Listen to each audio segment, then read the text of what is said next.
So are we not going to have quorum then, Eliza? We have quorum right now. Okay. We're very lucky. We have just the 6. I think it's like convergence of like some people have been ill and spring break or on the horizon. Right. And so I think it was a hard Thursday for a lot of folks. Okay. All right, so I will call this meeting to order. So my name is Kaliska Day. I am the co-chair of the Portland Utility Board. So under Portland City Code and state law, the Portland Utility Board, oh shoot, I can't. Holding this meeting electronically, board members and relevant city staff are attending remotely, electronically, or by phone, and the city has made it available to the public to listen to the audio broadcast of this meeting. The meeting is being recorded. The public will have an opportunity to provide comments during the public comment portion of the agenda and can also provide written testimony to the board by emailing the address shown. Pub believes and acts upon anti-racist principles in our meeting spaces and interactions with Pub. While every person has the right to share their personal perspective, we stand against wrongful conduct, particularly any conduct that is targeted toward people that are made vulnerable by systemic inequities. This means stepping up as a community when there is wrongful conduct and fostering a space of learning and growth. So putting these principles into actions, speak up and speak out. Each person is empowered to maintain the culture of the Portland Utility Board, focus on the impacted individual or population, and condemn the conduct, not the person. Hi, my name is Amy Archer-Masters, and I will quickly run through the meeting guidelines. Please state your name before you speak, and if appropriate, the name of the person you are addressing or that you're addressing the group. The chat box is only viewable by the co-hosts, the Pub staff, Eliza and myself, so please limit any chats to technical and logistical issues, including signing up for public comment, asking for technical assistance, or reminding us that you've been waiting to speak if you've not been called on. The raise hand function is primarily used by the board. The co-host may lower your hand once you've begun speaking to maintain the flow of the conversation. During the public comment periods, the public can raise their hand and you'll be called on when appropriate. If you're connecting by phone, please press *9 to raise your hand. Videos may be turned on for the board, presenters, and facilitators when speaking. If desired, it is not required. Others should leave their videos off. Please mute your microphone when you're not speaking. Members of the public will be muted except when giving public comment. If you're connecting by phone, please press *6 to mute or unmute yourself. Public comment will be taken during the comment period early in the meeting. You can sign up through the chat with Pub staff or raise your hand during the comment period. It's also available just prior to any formal board vote after a motion has been made and seconded by board members. As mentioned, this meeting is being recorded. Back to you for the agenda. Okay, so today, our focus is going to be on our budget discussion and recommendation development. So we're going to work on that letter. During this, I'm actually going to have Eliza, because I can't see who is raising their hands. Eliza is going to be calling on people during that discussion.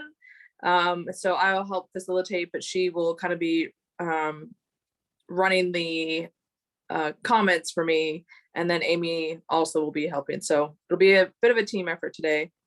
So I think that's all we have. So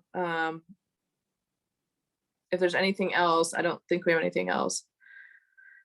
All right, so we'll start with just hello to everybody and thank you for joining us for this public utility meeting. And if there's any disclosures of communication, we'll go ahead and allow that discussion now.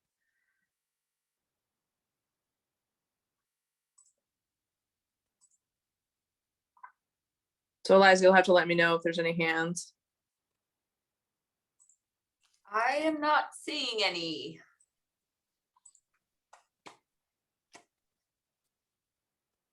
Okay. All right. Since we don't have any disclosures of communications, we'll move on to public comments. Eliza, Amy, I don't believe we had anybody signed up at this moment. So if there's anybody that's raising their hands, if you would go ahead and call on them. I Let did me- have one public comment request to share a video. So if you give me just one moment, I will share that with you all. So it will start in just a moment.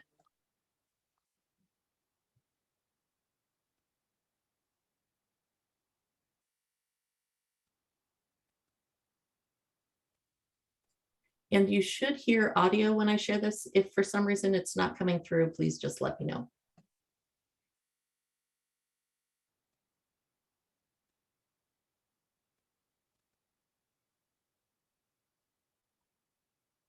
I don't hear any audio. Water filters program to prevent lead exposure during increased risk because of Portland Water Bureau's ALE from 4 months ago. I'm going to provide the background for this urgent question by quoting from 3 Oregon Public Broadcasting articles that were published November 30th, 21, January 7th, and January 15th of 22 this year.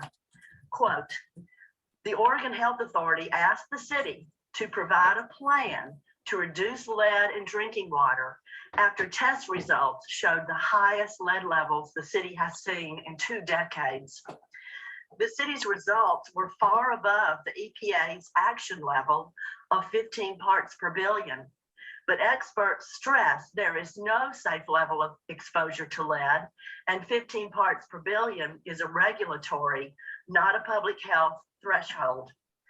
Lead has been a pervasive problem in Portland's drinking water system for years.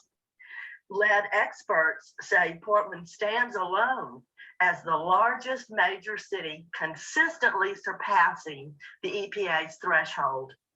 Water engineer Mark Edwards, one of the scientists who brought the world's attention to the water crisis in Flint, recently called the lead levels in Portland worse than Flint because of how long the problem has persisted. Portland Water Bureau leaders say they will speed up the timeline for their new treatment facility and distribute free water filters, end quote. So again, I'd like to ask this very urgent question.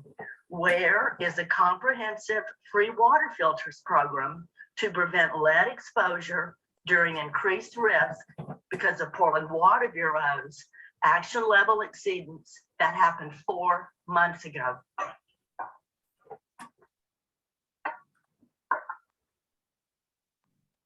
Thank you.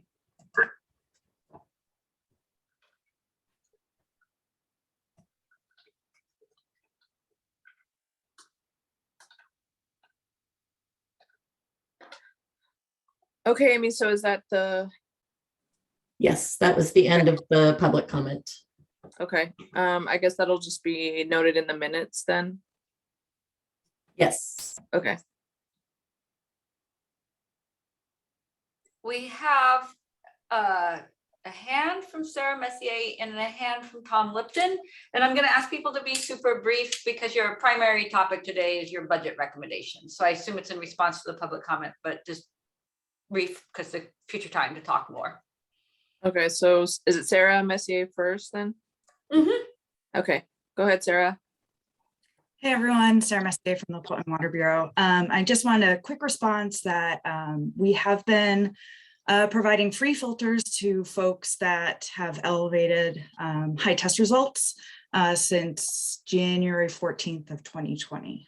So I just wanted to note that we have been providing free filters to folks. Thanks, Sarah. And then Tom. Sarah answered my question. I wondered if somebody from Water Bureau was going to respond, and she did. Thank you. All right, perfect. All right, so Eliza, if there's no more. We're good. Ready for the main Okay. topic.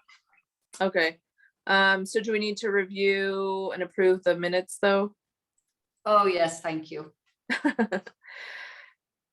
All right, so you guys should have received an email ahead of time outlining the minutes from the recruitment subcommittee and then like the full board meeting minutes. So I'm gonna give just a little bit of time to allow if there's any questions. Eliza, let me know if anybody raises their hands. And I apologize, did we on the last meeting get an update from the recruitment subcommittee since I wasn't there? No, this was Okay. really, this is their formal planning meeting, so it's Okay. not super exciting. I take it back, it's super exciting, but it's not decision laden. Okay. Okay. So I'll just give it about a minute here to review those meeting minutes. If anybody has any questions, Eliza will let me know if anybody raises their hands. I'm not seeing any hands, so I'm guessing they're Okay. accepted as submitted. Okay, perfect.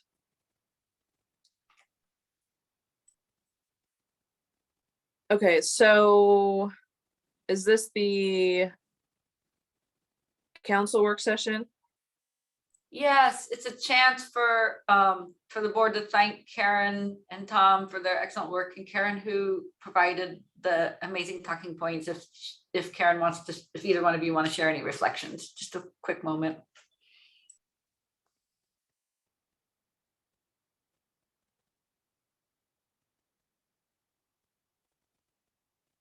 Is there- Robin? Yeah, I can speak if Karen and Tom didn't want to say something first.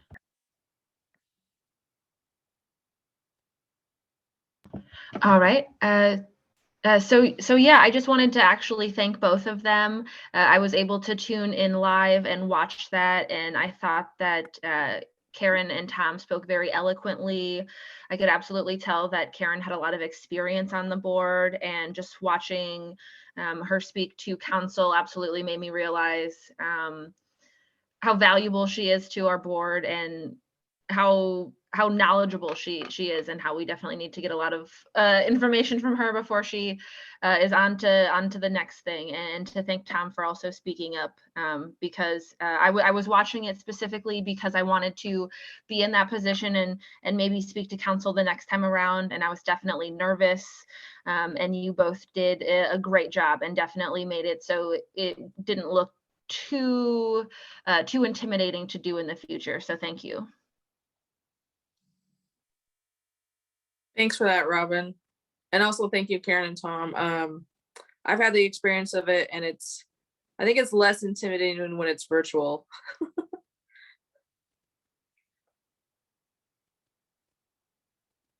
I would say the same. I definitely prefer the virtual over the in-person. But I think both are fun. I think it's such, and I know that my idea of fun is not the same as everybody else's. I appreciate that. But I think it's so important, and I really appreciated all of the remarks by the commissioners. But I realized after the mayor spoke that, we have a role to play, not only in how we advise, but the energy that we can bring to our community service to help uplift. And because this is a long slog for everybody. And so having volunteers who are energized and ready to do this work is really helpful for everybody. And I want to thank Tom and Amy and Eliza for all of the help to put something beautiful and wonderful together that really coalesced everybody's thinking. And if I could just add, Karen did a great job, and the council recognized her, and I really appreciated that, her getting that recognition. And I also found it interesting to listen to the work session and go back when Amy sent us the link, and especially to listen to Water Bureau and BES. I found I would highly recommend it next time, or any time that council's going to talk about something that relates to the pub.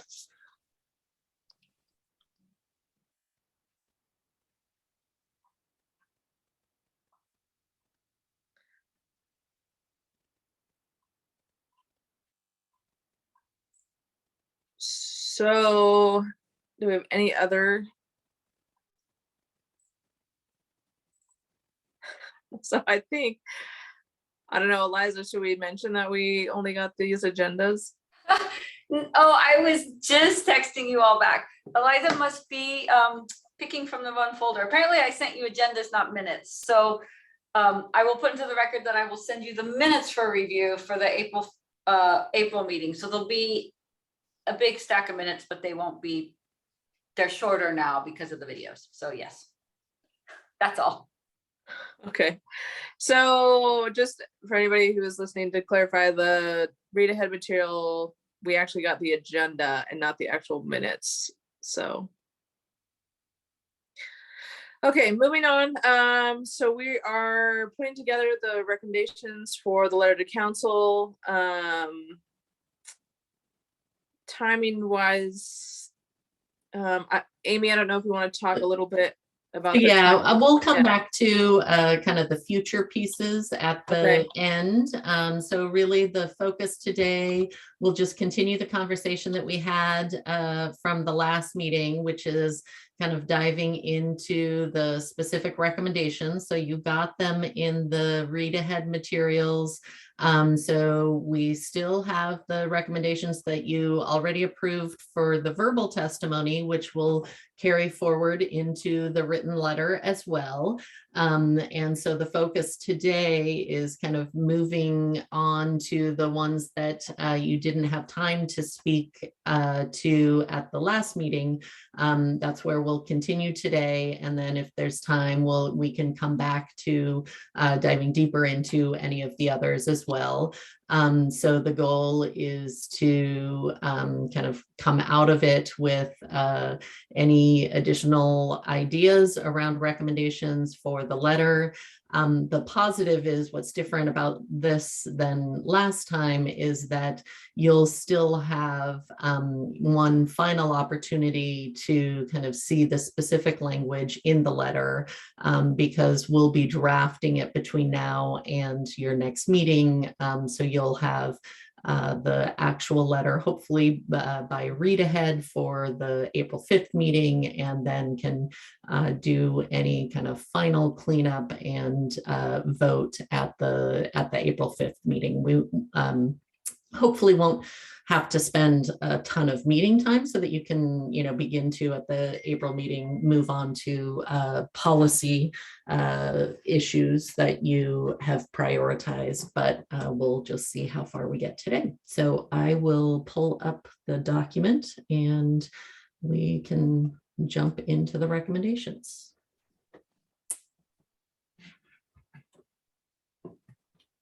All right.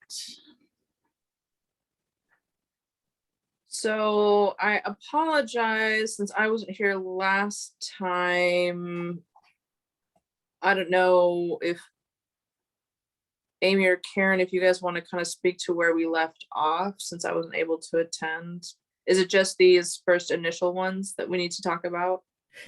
Yeah, so the way that I've structured the document, and certainly folks can just for those of you who participated last time or listened in on the meeting, this document is a live document that we'll type in as we go. So it is structured with the recommendation that was submitted by each of you, the way that it was written, but we can modify it based on feedback. I just have either typed in a note based on some questions or comments that I got from other pub members, and I will just add notes based on our conversation. What we did at the last meeting is have some conversation about each of these topics and then make decisions as to whether you wanted to proceed with the recommendation, support it, and include it in last time it was about the verbal testimony and or letter. And so this time it will be for the letter. So some of them we skipped over or decided not to include at this point. Others we supported and included. So the goal is to kind of make that decision about each of these topics. I've tried to group them based on, generally them being somewhat related. So these first two have to do with the rates and rate study. The next section kind of starts to go into assets and infrastructure. And so as we move through them, they'll kind of start to relate to each other and get into details that connect to the subsequent recommendations. But if there's something that isn't captured here, I can just add another row and we can insert it and then decide whether you want to support it or not.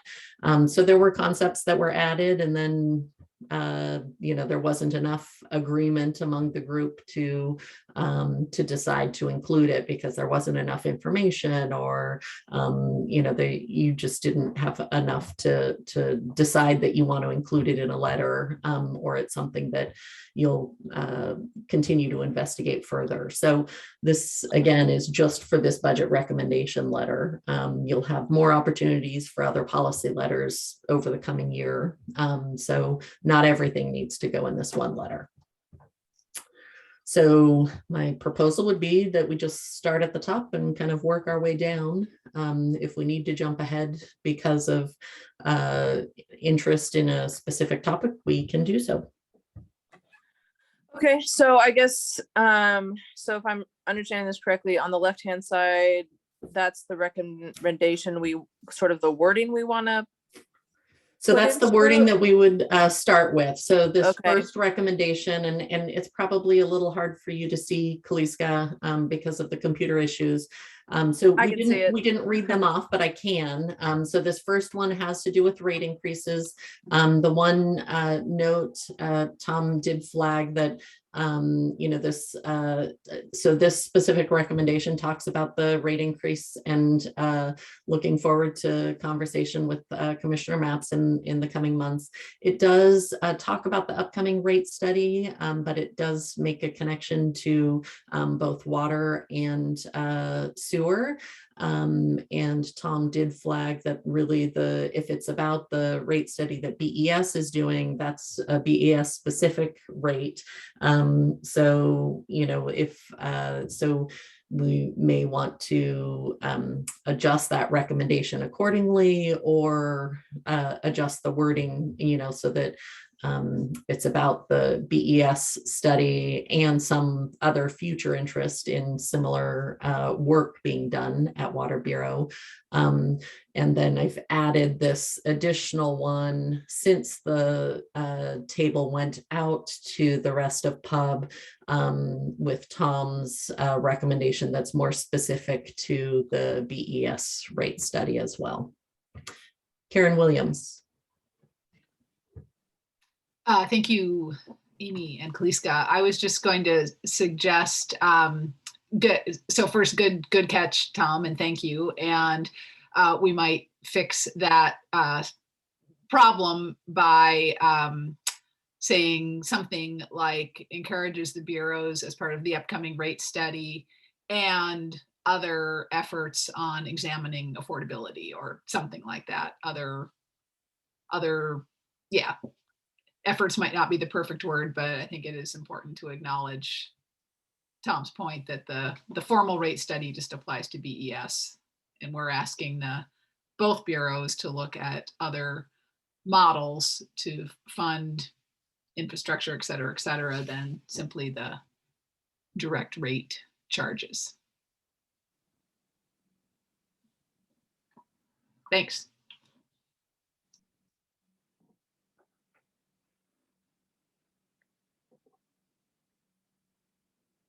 I am watching hands. Does anybody have anything they want to share before Kaliska moves? So I guess at this point, we don't feel the need to make it specific, so we want the recommendation to be general.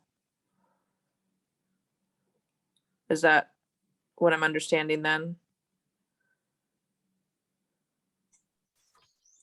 That's what I'm hearing from Karen. Is there anybody else in the group who feels differently? Tom. So I'm still wondering, so if we say PUB encourages the bureaus as part of the upcoming rate study, that's still confusing to me, because the rate study supposedly is completed by BES. And I don't know that there's another rate study in the works. Is there another rate study coming by either bureau related to things, or I think us encouraging them to examine methods and models and ways of getting at affordability is good, but I'm just still confused by upcoming rate study. I think we should delete that from A, and Karen. then it would be covered under AA. Karen's raised her hand, so probably. Yeah, okay. Yeah, Tom, thank you. My intent was by adding "and other efforts" to sort of include the rate study, but acknowledge that there are other ways that both bureaus will be looking at affordability. And I'm not going to fall on my sword for including upcoming rate study. I mean, I guess I would like BES as part of the upcoming rate study to be looking at other models related to affordability or related to funding services. But, I'm not going to fall on my sword if folks find that confusing, and we can delete that and just say PUB encourages the bureaus, as part of efforts examining affordability, to examine blah blah blah blah and not refer to the rate study, I guess. This is Eliza. I guess I would just say I think that's kind of leaving out an opportunity that we would like them to look at it as part of the rate study as well as other efforts. But this is Eliza, and I'm wondering, just as I'm the hand raiser caller, but I also listening, wondering if you said something like PUB encourages the bureaus as part of the BES rate study analysis and other efforts examining affordability. Would that capture everybody's intent and concerns? Well, I think what Tom is saying, that the rate study is not upcoming, that it's already done. Right, Tom? that- Well, I'm making that assumption. We haven't seen it. I think, Amy, you sent me a message regarding my question about the rate study and said that it's in the commissioner's office, or something like that. So I guess No, until it's still in process. So there's some aspects of the outreach components and option reports that will be coming to PUB in coming months, where you'll be learning more about it. So that's where we'll find out more about, kind of what phase it's in. So we'll learn more, I think, next month. Yeah, so I think there's still more to come. so that it's kind of a. So maybe it's the upcoming word. So maybe it's just the BES rate study analysis, and we remove the upcoming word, and that's the piece that is making it. How about if we use a word like the ongoing, the seemingly never-ending rate study that started in 2019. I'm a little frustrated by the fact that it's taking them so long and they don't seem to provide us any information. And now this sort of thing that's going on now. So I would suggest the ongoing maybe is a little bit confusing too, but maybe just the rate study, the BES rate study, and we don't need analysis or the current or something like that. In other words, somewhere so that when somebody's reading this, especially a commissioner that we're sending this to, that other commissioners know that this rate study is has been going on, and I don't know, and that we are looking forward to seeing what they propose, what they found, whatever they found in this study. Kale raised his hand. Yeah, I didn't realize that the rate study began in 2019. Is it even relevant? A lot has changed since 2019. So I'd be interested to kind of hear where they're at with that as well. This is Eliza, and I'll add one thing for you all that I think part of why Karen, if you want to chime in, please do, put in BES rate study into the sentence, is because there is going to be decision-making and analysis done on the basis of that study. And so that's, Karen, is that where you were going? Is that there is an opportunity to make decisions? And so that's, take it away. Yes, I think that captures it beautifully, Eliza. Thank you. And if I could say, then it appears to me, if we put rate study into A, the one that Karen developed, then I don't think we need AA. Because it's there. It's, I mean, we could, because we're already saying we're looking forward to these robust conversations. So that would cover A. So we could delete AA by putting rate study in A. That solves the question for me. So I'd prefer that we, keep it as concise as possible. So that would be, so I suggest removing my suggestion. Okay, sounds good. So I guess to move us past this one, I'm not hearing any disagreement. And I think I've heard from most, and then I got some comments from others, generally with some agreement about removing the upcoming. So I think there's maybe only one or two members that we didn't hear from. So I'm going to assume that there's kind of informal agreement to support the way that it's written. So if there's any opposition to that, raise your hand or let me know now. Otherwise, we'll move on to B. All right. So Amy, on this one, B is just one that we want to add as well. Yeah, so B would be the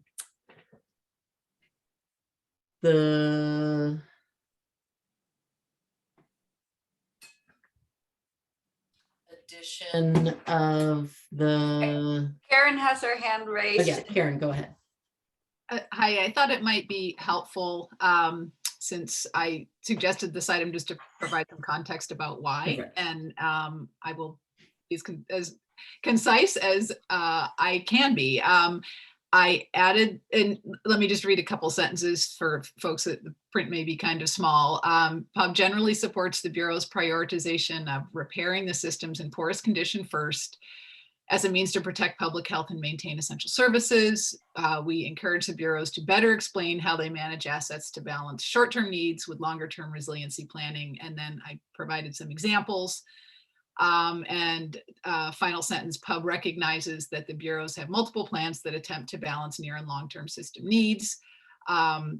But then this was my opinion, didn't feel that those were necessarily clearly conveyed in budget documents. So the reason that I suggested including this item is because one of the frameworks that we say, or one of the elements of the framework that we have said that we are viewing the budget submissions is, does the budget, adequately, appropriately address climate justice, resiliency, sustainability, is it forward looking and planning in what I phrased as sort of balancing near term and long term needs. But the reason I included this particular item was because climate justice was one of the elements that we said was important to us, and I thought we should call this out. So there you go.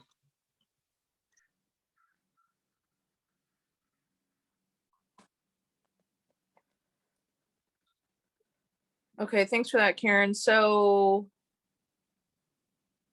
I guess if there's no opposition to including this, how long is this letter gonna be? Lisa, the letter goes to an item under K. So we've got a number of these different items to review and then figure out how we want to do it. Okay, So so I guess, sorry, Amy, so is we're the just- intent that we're gonna try to consolidate some of these?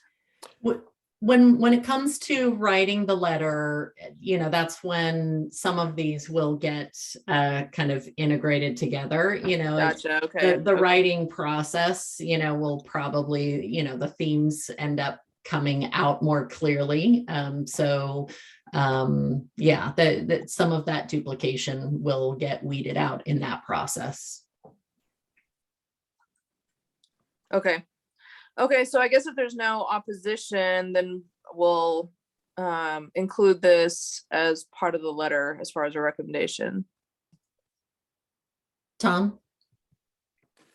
Okay, so we don't want to try and work on the wording at this meeting, that if we basically agree with the overall statement and feel that there could be some edits and modifications, then we do that later. Is that how we're looking at this?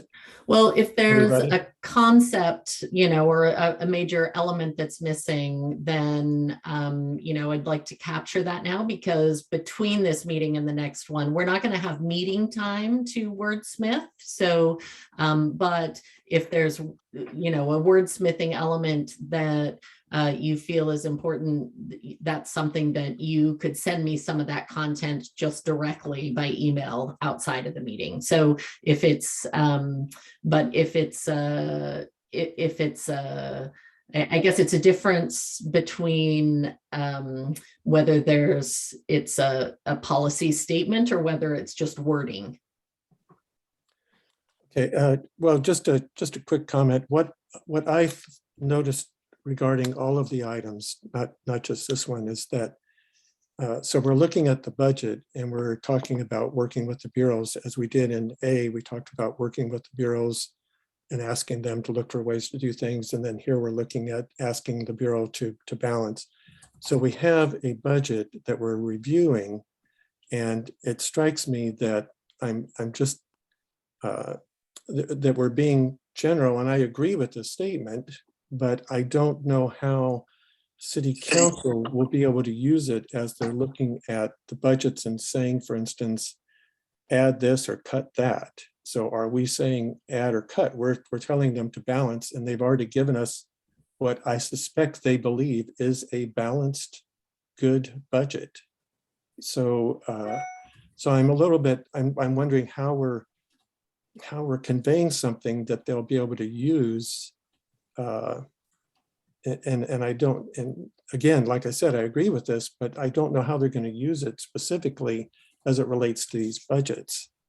Maybe Karen, do you have a sense of how they would take this recommendation from us and be able to use it related to these particular budgets at this time, or is this kind of like something for the next budgets? So I'd be happy to respond to that, but Amy Chomowitz had her hand up, and I'm since I've been talking a lot, I want to make sure Amy has an. Erin, I yield my time to you. Well, let me speak.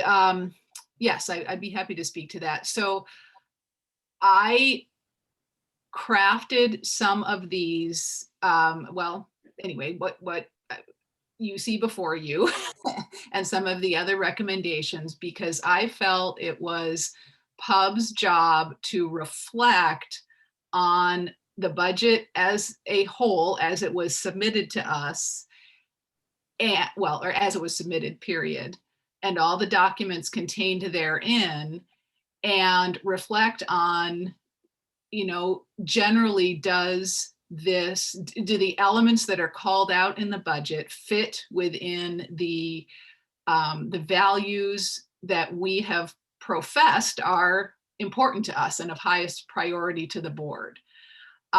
So I was not intending that city council or bureau leadership, you know, look to our reflections to say we should, you know, cross this item out of the budget and we should spend less money. Well, you know, with that level of specificity, it was meant to be more a reflection of this year's budget as a whole and how it fits into the bigger picture. I felt that was PUB's job to provide that level of reflection. And I can't speak to how city council or bureau leadership would would take that, but I just feel like it's our responsibility to provide it.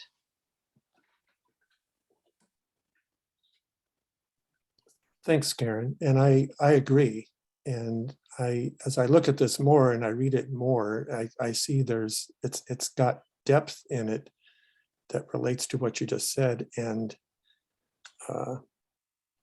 because if I think this relates to some of the other items that are coming up, and that is especially your last sentence, to recognize plans that attempt to balance in long-term system needs, but that necessary balance is not clearly conveyed in budget documents. So we are saying something specifically that they are not conveying to us or anybody that reads the budget in a way that clearly that this balance is how they achieved this balance.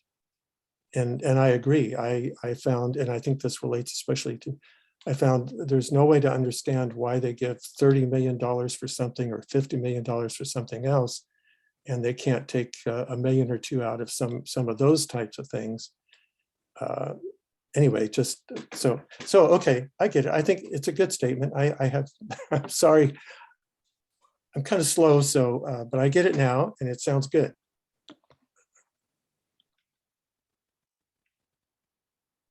Thank you. Okay, so is there anybody else that has any comments in regard to this recommendation?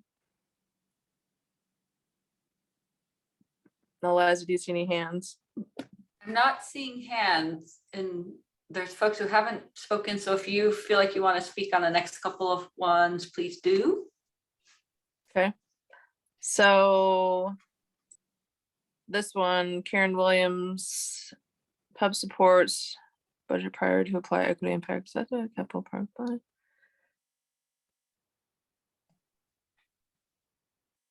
Okay. Is there any discussion on C about this statement from Karen Williams?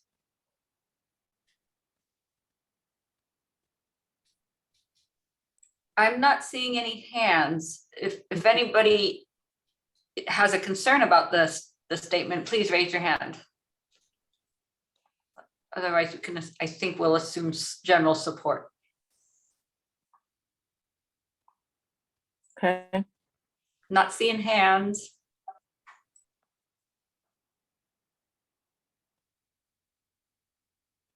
Okay, so on to D. Did you guys discuss this one, or is this one of the ones we need to discuss? It'd be helpful for. This D was not, this one was submitted since following the the work session by Karen Spencer, and she is present if she wants to speak, but I can give the short version. It was provided, I think, in response to some of the testimony from council, to kind of in response to what was heard from council, and feeling like there would be some value in making some understanding better how the citywide decisions are made, how utility infrastructure fits with citywide infrastructure decisions, so that so that's where this came from. Okay, so I don't know if Karen Spencer, I don't know if you want to elaborate on that, or if we just want to go ahead and see if there's anybody who has opposition to. Does this align? I'm sorry, does this align with some of the other comments that we've had before? Is this one completely different? Somewhat in a new zone, and I'm happy. I think Amy did a great job. I'm happy to elaborate if folks have questions or concerns about it, just in the interest of time.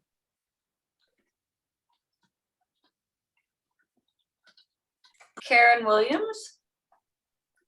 Hello, I just wanted to express support for this. I think it's important, and I think it is distinct and different from any other recommendations. And I think it is important for us all to remember that residents see one city government and interact with one city government, and anything we can do to help explain where the board, the bureaus, efforts, priorities, expenditures fit within the larger context of city government, I think is beneficial to the public. Tom? I also think this is a good addition, and I do, though, feel that it relates to what we were just talking about under B, because we're talking about balance and those things within the bureaus. And then this is saying what the bureaus and city council said at the work session.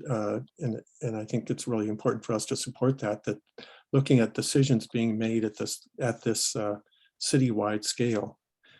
I think it's important to say it, and but I do feel it's very much related to B, but not to take the place of B, but it supports B, and it says, okay, we do it at this level, then it's got to be done at this level. Thanks.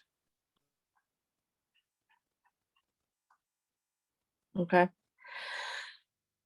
Thank you, guys. Is there anybody else, Eliza, that you see hands from? I not see another hands. Okay. So it looks like E, that kind of already fits in with the one we discussed prior. So do we see a need to discuss this one any further, or is this, I assume we're just going to kind of combine those then? Yeah, I think it's pretty consistent Okay. with what was supported previously. So it's just provides some additional wording that I think adds on to what was said previously. Okay. The next one, Pub appreciates the memos the bureaus wrote addressing the mayor's priorities, the housing and the homelessness priorities area. Pub would like to see the bureaus identify additional training, safety measures, and other support bureau staff will receive to respond effectively to the ongoing homelessness crisis.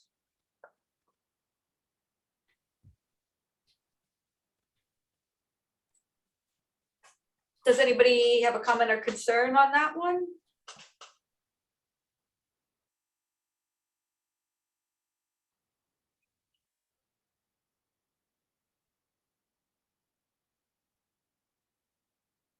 I'm not seeing any hands raised. Oh, I see a thumbs up on it from one board member. So if there's no comments, then I'm just going to assume there's no objections to including this. Next one, Pub supports the Bureau's application to the budget equity strategy tool in their budget submission and the comprehensive equity reports included with the budget submissions. Pub thanks the equity members for the training they provided to the bureaus and for composing the reports.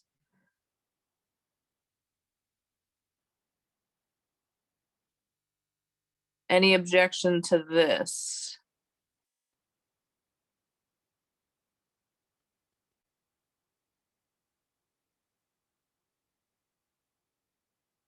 Eliza, if you're not seeing any hands, I guess we're going to assume this is supported. Not seeing hands. Okay. H.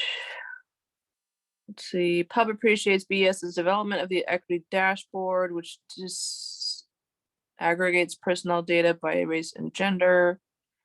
Pub supports the 2 new positions to implement the PWD strategic plan focused on internal communications and employee engagement.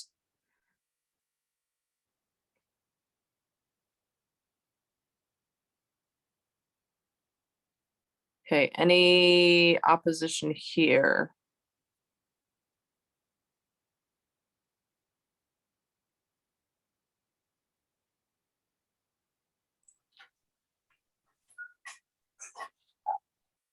I am not seeing hands.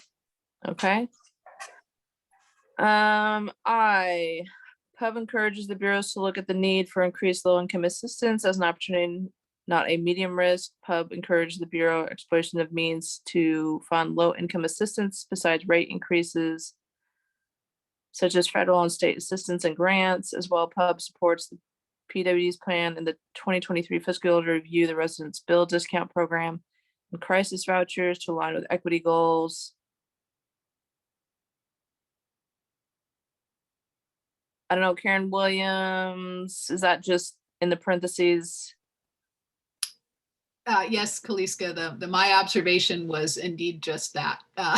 It was Okay, my observation, and I wouldn't recommend that go into the letter. I was just providing some context for my fellow board members about, again, why I offered this for consideration. okay. So at this point,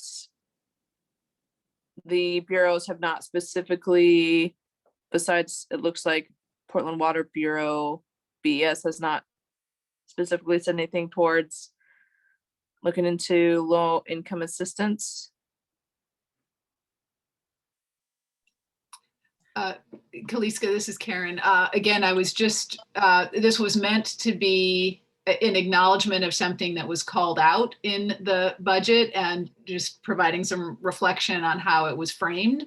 And Gotcha. Okay. yeah, and BES particularly had identified, understandably and justifiably so, the need for more low-income assistance as one of the concern areas or risk areas.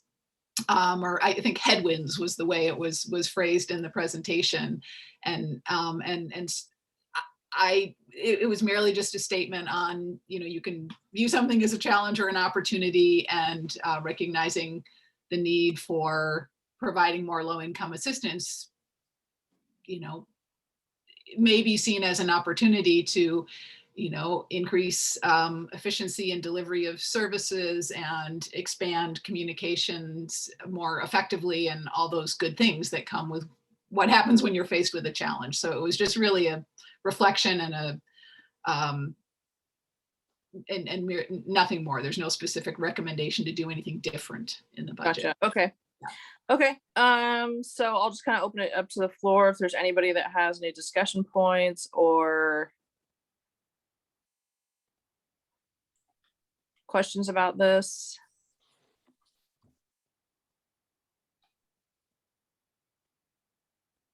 Tom has his hand raised. Oh, Kale, Kale, we haven't heard from you today. Let's.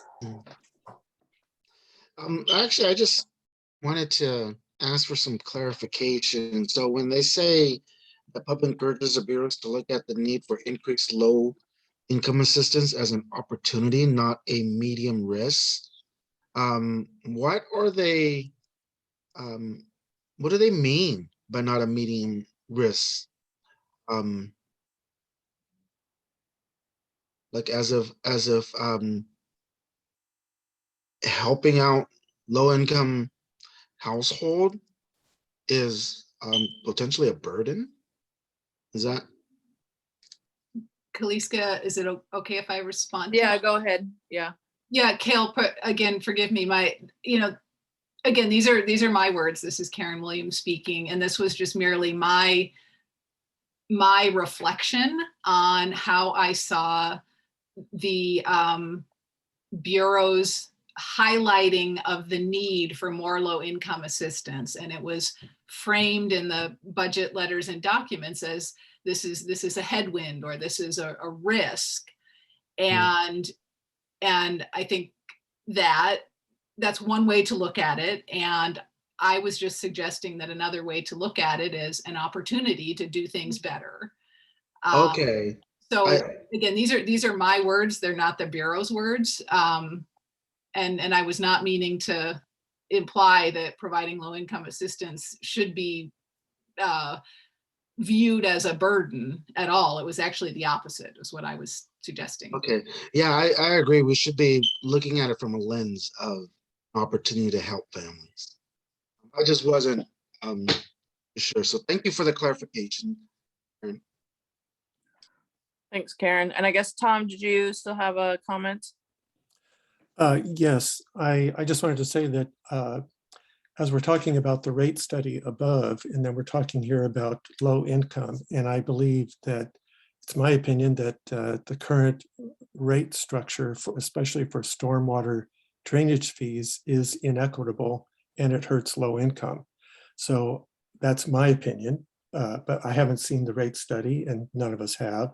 So hopefully when they do this rate study, that issue will be addressed, which to me would relate to this, and it would relate to A, and it relates to equity and assistance to low income, because the current structure is inequitable, as I said, in my opinion. So, so I support this, Okay. but it might be advantageous to throw in a sentence that we might say about the rate study, because a lot of this stuff comes back to the rate study. And if we start making that connection, then I hope BES has made the connection in advance of us. I mean, I guess so. Just kind of putting this out here for a little bit of thought, would it be, should we kind of maybe use in this as an example, the rate structure for stormwater is inequitable for low income? I mean, is that something we want to kind of add on to the end? I would be okay with that. Okay. Is there anybody else who doesn't think that's appropriate? Kale and Amy Chomowitz have their hands raised, but before we go to them, I'm gonna ask, like, if you were commenting on what Kaliska's talking about, please unmute yourself and start talking. Otherwise, I've got you in the queue. So I guess Kale. Yeah, actually, I don't have a problem with the you're using the language of low income, but I think I feel like the definition of low income is unclear, because sometimes, you know, some of the, I mean, a lot of people in low income status is defined as it is currently. But we are also, I think there are also folks that are maybe slightly, you know, that are not considered low income, considering, you know, the cost of living expense increase and all that, may not fall in that category and maybe left out, that needs help. I'm wondering how we can recommend language that doesn't just define that leave those out that also needs help, that is not considered low income. And that's just a thought. I don't have any recommendations or anything. I'm just concerned that if we use the low income based on the federal poverty level, we're going to be leaving a whole bunch of folks out that has been impacted by COVID one way or another, and that will continue to need help.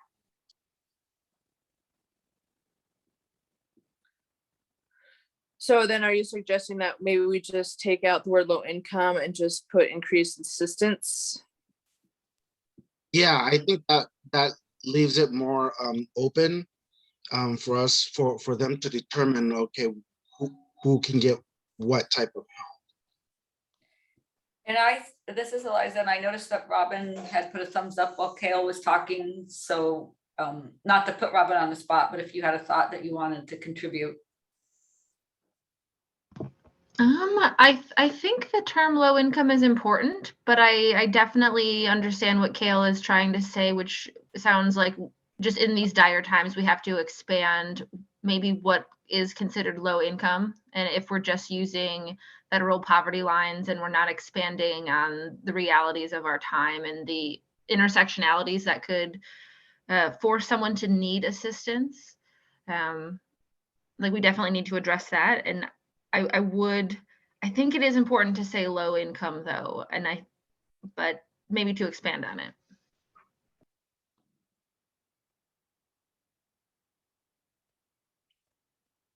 I mean, I guess my question is, again, if we think that we just delete the word low income and just leave it as assistance do we think that's enough, or do we think we need to be more specific to that? How about assistance for those in need? Or something. Okay. Okay, well, I think we'll wordsmith it and come up with something, if that's okay with everybody on that one. I see that Kale had a thumbs up for that wordsmithing. Okay. So, and then Robin has her hand raised, so I want to call, I see you in the queue, Amy, but I think Robin's probably commenting again, so I'm going to call on Robin on this topic. I'm gonna take my hand down because I can't quite formulate my words right now. Okay, and before I'll call on Amy Tomowitz, I think the wordsmithing is going to come back to the board in April, so you all will be able to see it. And I have this feeling between that there's an and between what Kale and Robin were saying that gets us to an and. And so we'll see how the wordsmithing goes, and you all can comment in April. So Amy. All right, thank you. Amy Chomowitz, BES ex officio. So I just was looking at that first sentence, and I wonder if we want to take out the not a medium risk piece of that sentence. And what we could say then is something like need for increased low income assistance as an opportunity to maybe support the community or be a part of the city's efforts to prevent houselessness or to prevent community members from losing their housing.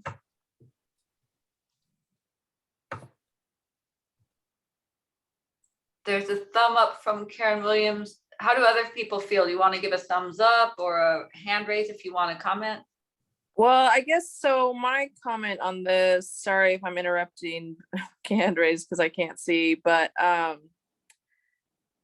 don't know that just because somebody can't pay their water bill means they're going to lose their house, right? I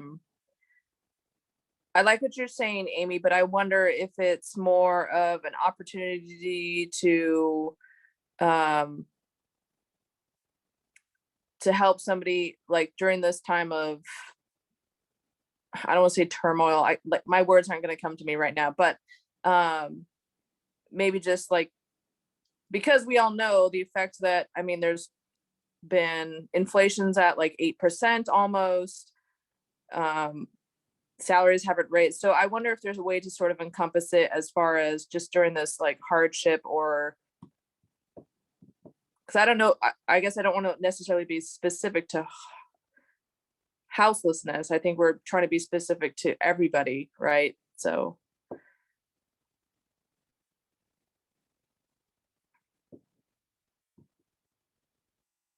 I don't know, is that okay with you, Amy, or? I think anything's fine with me, but I guess what I'm trying to do is I am trying to get some more language in here regarding houselessness in specific. This may not be the right place to put it, in which case that's fine. I know that one of the recommendations up above was also about the Bureau's support of maybe staff. That may be a place where we expand on supporting citywide efforts to address houselessness. I mean, I think there was something in there that we talked about houselessness specific, didn't we? I thought, or was I? There is, I think it's about the memos. I think it's focused on supporting Bureau staff, which is absolutely critically important. So I'm thinking more in terms of houselessness kind of within the community. I see Karen Williams with her hand raised, and I wonder if she has a proposal. Sort of, yes. So I was going to say yes. The previous reference to houselessness was specifically about staff training. I like the idea of providing houselessness as one example of helping communities in need. It seems like that could be worked in again in more of the wordsmithing part. And I do think that is an important thing to call out here. for one reason, because that is how the bureaus themselves have framed and sort of stressed the importance of the and forgive me for the term, but low income assistance program is what the bureaus call it. And I mean, that's one of the means that they are saying that they are addressing houselessness, or, you know, an element of it, or I should say addressing, you know, the need to prevent it. So I agree. I like Amy's suggestion to call it out as an example, but I think we can do it in that way as an example, but express, you know, other ways to support communities in need with the financial assistance programs. Robin, Okay. Amy Chumowitz gave a thumb up on your addition, and Robin has her hand raised. Yeah, I was just gonna say, I think to Amy's point, this is a good spot to mention how this can connect to houselessness, and then also echoing what Kaliska said, which is that people who need help with their utilities bills aren't necessarily at the risk of homelessness. And then to add on that is the reality that we want to help people as the bureaus before it gets to such a risky and imminent point where you are at that point of risking houselessness and getting assistance. We want to make sure that the bureaus are helping people just in need, and that way we're avoiding those worst case scenarios that cause houselessness. Okay, thanks, Robin. Is there anybody else? Eliza, do you see any other hands? No, it feels like I'm feeling like there's like a synergy and general support that can draft that recommendation. Okay. Okay, so the last two, pub supports new and readjusted budget items, prioritizing community engagement, particularly to part-time staff, on affordability outreach, as well as community liaisons, community watersheds program at BES. Is there anybody who doesn't think any questions or comments on this statement?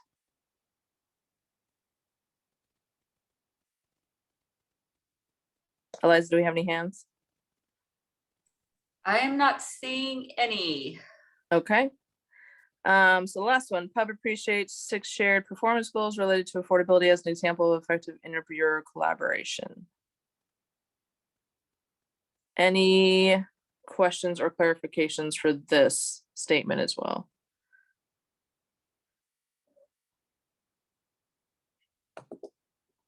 I'm not seeing hands. Okay, perfect. Perfect. So I think that's all of them, right, Amy? Yes, that was all the new ones. So unless there's something that folks wanted to add, I will go back to the final summary. So give me just a second to get back to the PowerPoint. Oh, Tom, yeah? I'm sorry, everybody, but I just have to say that what all of this reminds me of is an issue of the methodology that's used, and we talked about that earlier, but the methodology that not only BES uses for its fees, but also Water Bureau. And I'll save this for a future discussion, but I think there's some deep stuff here that if we can get into it, we might find a way to offer some specific suggestions in the future, not for this particular letter that we're working on. Yes, and we will absolutely be having some conversations, I think, at some upcoming meetings, and we'll have opportunity in some of the policy discussions that will be coming up soon. So look forward to those conversations. So very quickly, some next steps, and then I'll pass the floor back to Eliza for some brief updates. So we will be turning all of this, these great recommendations that you have worked on into a written letter. So that work will take place over the next couple weeks. So I have a lot of great language on the screen that we worked on today and some of the verbal words that you provided today while you were talking. So I will take some of the audio and turn that into language as well. Have some of the language that was used in the verbal testimony and in prior documents that you've written as well. I may be reaching out to some of you directly as well. But if there is interest from any of you as well in helping write any of the draft some of the language, please let me know. I'm certainly interested in taking volunteers now, so please raise your hand if you're interested. We would be doing the work over the next couple weeks. I see a couple hands. Karen and Tom, are you volunteering or do you have questions? This is Karen. I'm volunteering. I feel like I have to because Excellent. by fault we're dealing with all these words.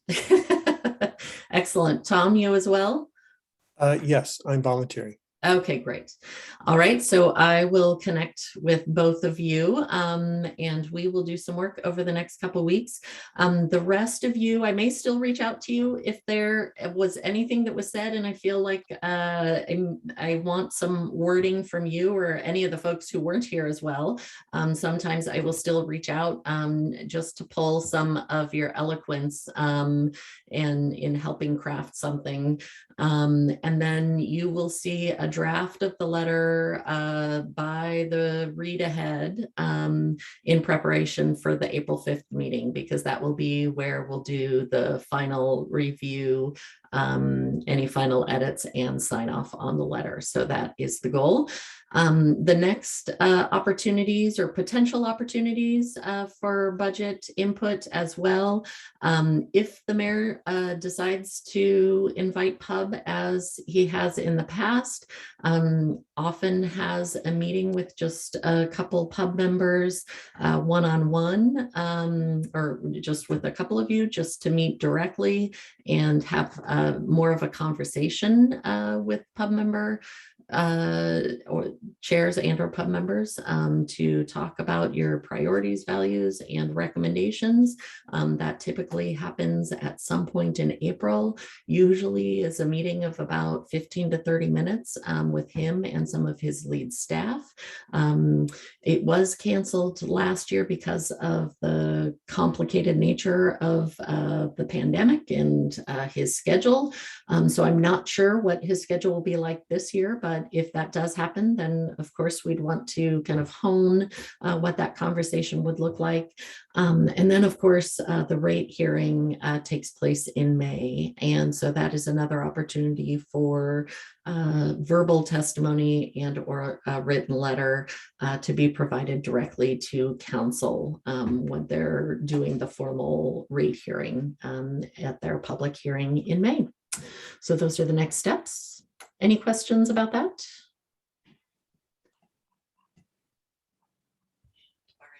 I will pass it on to Eliza. I think we still have a couple minutes for brief updates. Yeah, so PUB recruitment opens next week, either Monday or Tuesday. You'll see the email at least once from me. Actually, you'll see it from me at least twice. And recruitment is a group effort. So when you see the email, please think of organizations you might forward the opportunity to and people you might invite to apply. A cold call is much less effective than a like, you're connected to this organization, right? And so do think about that, come up with a couple that you can forward that out to. And I also just want to see a quick show of hands. In the past, some perspectives, and we advertise this opportunity, have wanted to talk to current board members to learn about the experience. So if you're willing to talk to a prospective PUB member, raise your hand now. I hope somebody raises their hand.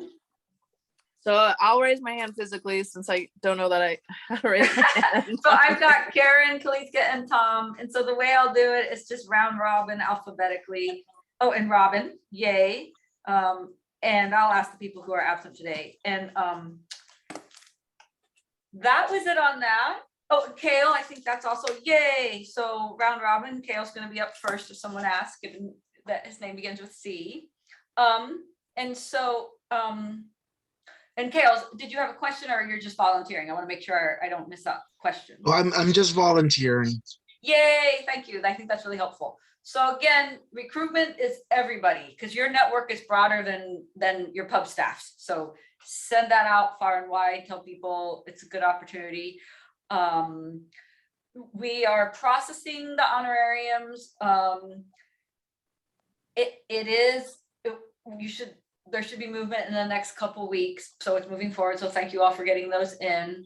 And the last item I'll share is a brief update. I sent you an email on Monday about your open policy items. I think it was Monday. And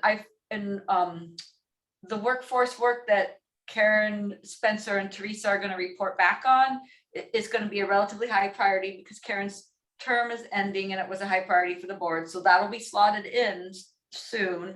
And Julia DeGraw actually commented verbally, so I'm sharing because it was the lead memo was her effort and her push forward.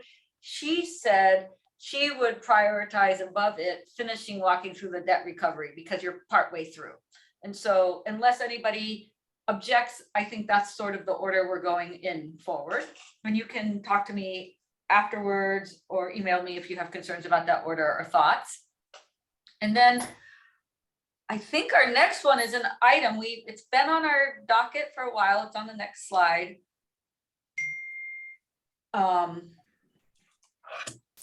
So I just sent a text. I think we're about to lose quorum. So Oh, I just see it. The Kale so Kale, do you have to leave right at the moment or can you stay for this one or should for this one vote?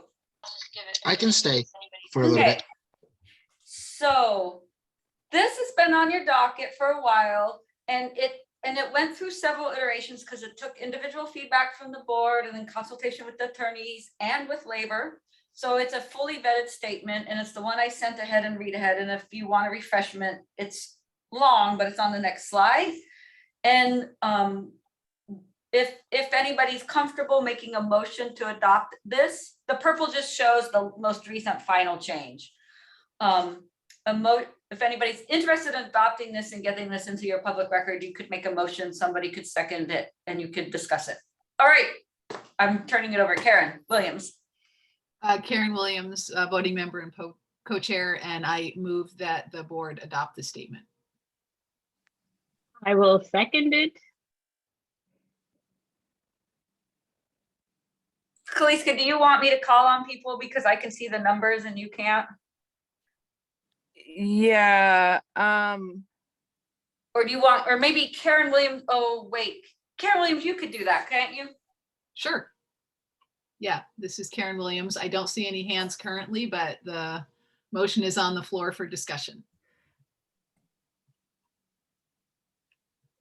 So Tom, shall I go ahead and call? Tom Lipton has his hand up for discussion. Yes, thank you.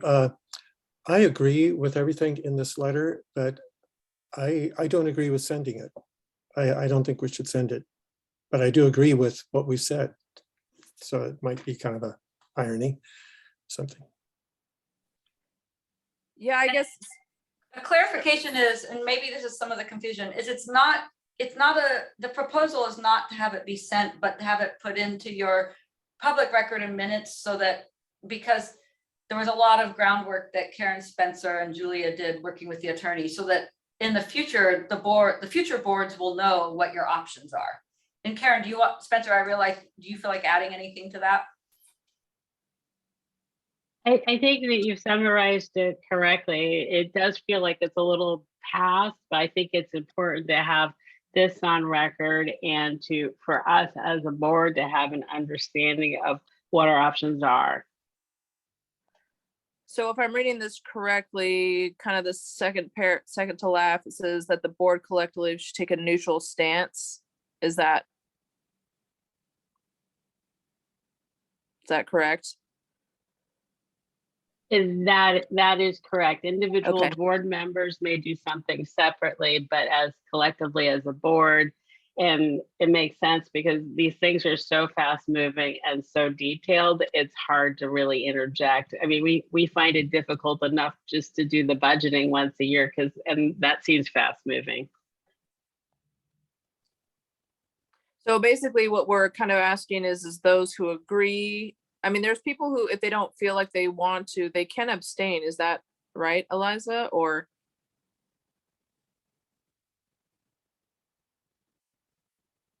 I think the idea is honestly that this is not taking a position. It's making a statement about what your options are. And it's taking a position in the sense that it says that you support the DCTU's legal right to do negotiations and including a strike, but it's not taking a position as a board or even as an individual. It would just simply end up in your minutes as something for the record. okay, but we still have to take a formal vote then?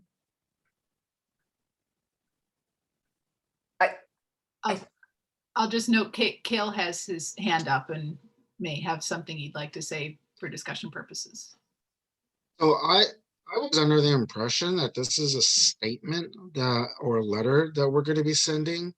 I think if this is something that kind of, to specify the board's neutrality, I don't think we should include what happened. I think we should include language that indicates that in cases of, strikes or, what have you, that the board will remain neutral. I think if the intention is to include the language, so we'll make it all across all situations, it just seems like this directs the board to be neutral in this particular situation, not all situations. But I do agree that the board should maintain some neutrality when it comes to labor disputes. I would be okay to include it with the, include it in the minutes just to include, but if this is something that the board needs, is intended for the board to lean on for future issues that come up, then I don't think it should include the DCTU's portion of it.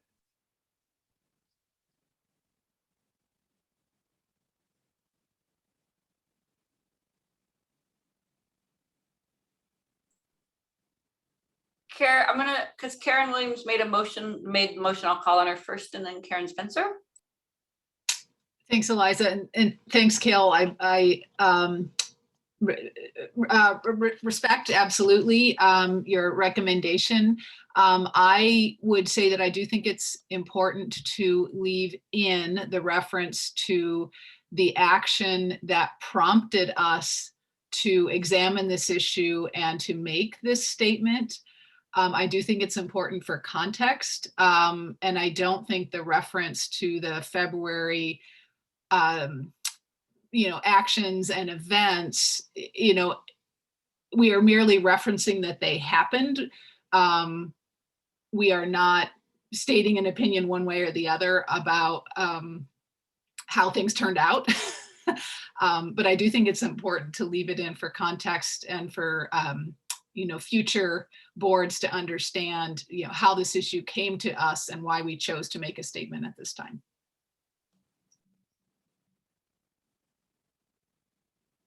It was Karen Spencer and then Robin. And then after that, I'm wondering if we're still having active discussion, we might table it and carry it over. So I'll let Karen Spencer go first. I'm gonna echo a bit of what Karen Williams said. I think that if we try to just have the latter part of it without the background, the first thing the next board members are going to do when they're faced with it is go, well, I don't understand the context, what happened, this might be a different issue, and they're going to go down the same exact rabbit hole that we went down. So I think the background is really helpful context.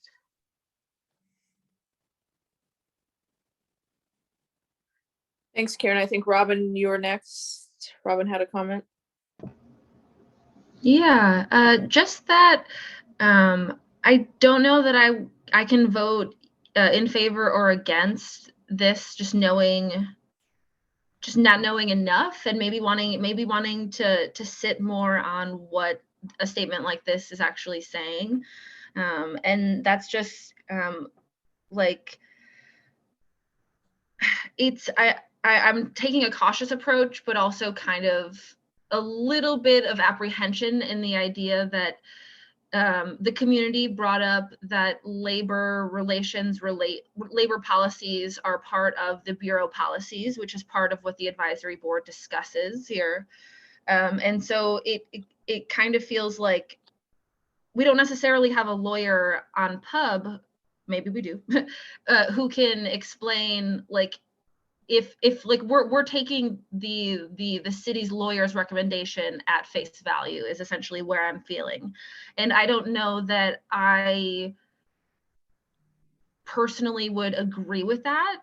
And I don't know if that is something that can be changed, or if it's just something that I don't necessarily know if I could like support or oppose a solid statement like this without kind of looking more into this, I guess. And so I don't know that I would be ready to publish this as a board.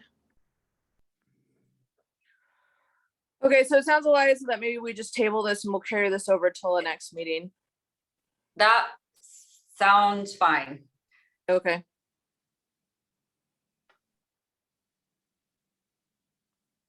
Okay, so I don't think we have anything else and we're at time, so.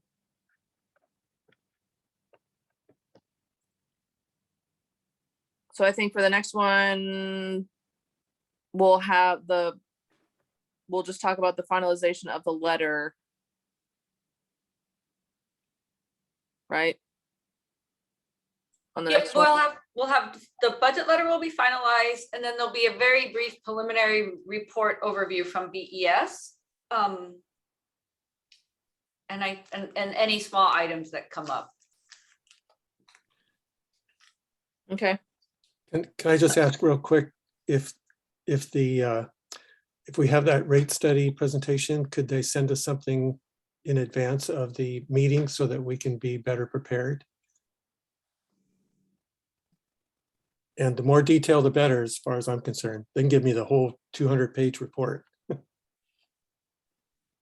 We'll touch base with their staff and find out what materials make sense before the meeting. I believe that a lot of the question and follow-up will be after the meeting, because I think that the intent is pretty high-level overview at that first meeting, and then there will be a lot of follow-up afterwards. But we'll touch base with them and plan with the co-chairs as well. So, but yes, we'll be getting you materials based on what makes sense for the content.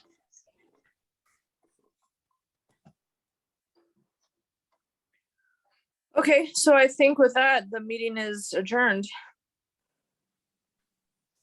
Thanks, everybody. Goodbye. Thanks,